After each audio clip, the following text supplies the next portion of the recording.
이번 시간은 충당부채하고 퇴직연금에 대해서 공부해 보도록 할게요. 이것도 뭐 전산회계 1급하고 내용이 대동소이합니다. 추가되는 게 딱 한 건이 있어요. 한번 보도록 할게요. 부채의 정의는 여러분들 다 알고 계실 거예요. 과거 거래나 사건의 결과, 그리고 현재 기업이 부담하고 있어야 됩니다. 그리고 경제적 가치의 유출이 예상되는 의무, 이게 부채가 되는 거죠. 이 중에서 우리 유동성 장기부채는 유동부채죠. 따라서 장기 차입금 중 보호기간 말 기준 이내 1년 이내에 상환할 차입금을 유동성 장기부채로 유동성 대체를 합니다. 만약 유동성 장기부채로 있었는데 만기를 연장했어요. 이럴 경우는 다시 장기 차입금으로 대체하시면 되겠죠. 이런 것은 이제 여러분들이 상식적으로 생각하시면 되겠어요. 그리고 충당부채하고 우발부채가 있어요. 확정부채는 미지급, 차입금 이런 게 확정부채죠. 그래서 지출 시기하고 지출 금액이 확정된 것을 확정부채라고 합니다. 근데 충당부채는 지출 시기 또는 지출 금액이 불확실한 겁니다.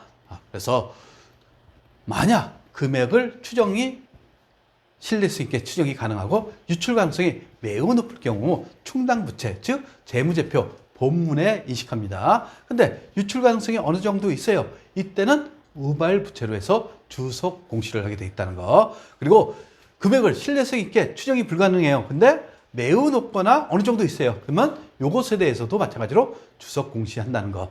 근데 유출 가능성이 거의 없어요. 이때는 공시하지 않습니다. 결국 재무제표 본문이나 주석에 넣지 않겠다는 얘기죠. 따라서 충당부채일 경우에는 금액을 신뢰성 있게 추정 가능하거나 유출 가능성이 매우 높을 경우 이것은 재무제표 본문에 적게 되어 있다는 거. 그리고 충당부채는 재무제표 본문에 기재하고 우발부채는 주석에 공시하게 되어 있습니다. 근데 거의 없는 경우에는 아예 공시하지 않는다는 것도 알고 계셔야겠죠.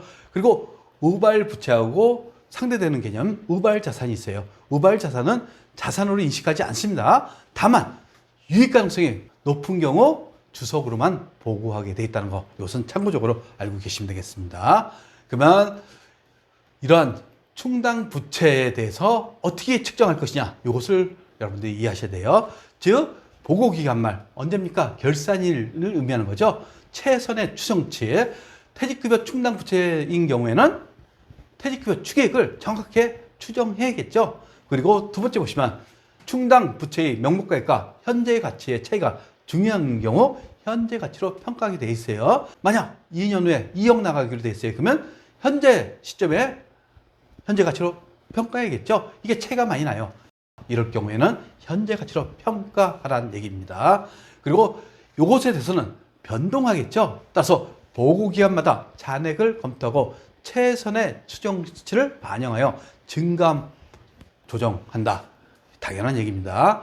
그리고 당연히 사용은 최초의 인식 시점에서 의도한 목적과 용도에만 사용한다 이겁니다. 즉 퇴직급여 충당부채로 설정했어요. 그러면 퇴직급여로 사용하게 돼 있다는 거, 이것을 알고 계셔야겠어요. 그리고 퇴직급여 충당부채의 특예정, 이것도 다 여러분 아실 겁니다. 기초금액은 정기 퇴직급여 추계액을 의미하는 거죠. 기말은 단기 퇴직급여 추계액이 되는 겁니다. 그리고 단기 퇴직급여 설정액은 어떻게 계산됩니까? 퇴직급여 추계액, 결국 기말 퇴직급여 충당부채 잔액이 되는 거죠. 여기에 설정 전 퇴직급여 충당부채 잔액, 즉 기초 퇴직급여 충당부채에서 단기 퇴직금 지급액이 있으면 차감하는 게 이게 설정 전 퇴직급여 충당부채 잔액이 되는 겁니다. 그리고 퇴직연금에 대해서 여러분 다 공부했어요. 결국 누가 책임이 지느냐? 확정기형은 운용 책임에 대해서 정보이 지는 거죠. 확정급여는 회사가 지는 겁니다. 따라서 확정기형일 경우 설정은 안 합니다. 근데 확정기형일 경우 회사는 차변의 퇴직급여, 대변의 퇴직급여 충당부채로 설정을 합니다. 그리고 납부 시 확정기형일 경우에는 그냥 비용 처리하고 끝내요. 근데 확정급여일 경우에는 퇴직연금 운용자산, 이것은 퇴직급여 충당부채 차감 항목이 되는 거죠. 그리고 만약 퇴직급여 충당부채보다 퇴직연금 운용자산이 초과되는 경우가 있을 수 있겠죠. 이럴 경우에는 차변의 투자자산이 되는 겁니다. 따라서 초과 시에는 투자자산으로 회계 처리한다는 거 이렇게 알고 계시면 되겠어요. 그리고 운용수익, 확정 기획인 경우에는 운용수익은 누가 책임집니까? 종업원이죠. 그러니까 회사 입장에서는 회계 처리할 필요가 없어요.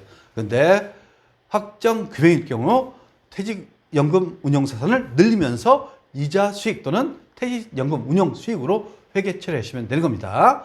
그리고 퇴사 시 확정 계획일 경우에는 이미 퇴직금을 준 거기 때문에 회계 처리가 없어요. 다만 확정 급여일 경우 퇴직연금 운용자산이 차변에 있는 거죠. 대변으로 보냅니다. 그리고 대변에 설정된 퇴직급여 충당 부채를 먼저 제거하고 그 다음에 부족분에 대해서는 단기 퇴직급여로 회계 처리하시면 되는 거죠. 이렇게 확정급여에 대해서 회계 처리를 여러분들이 기본적으로 하실 줄 아셔야 돼요. 근데 납부시 이거는 확정기여용도 나오고 확정급여용도 나온다는 거 여러분들이 구분을 하실 줄 아셔야 되겠습니다.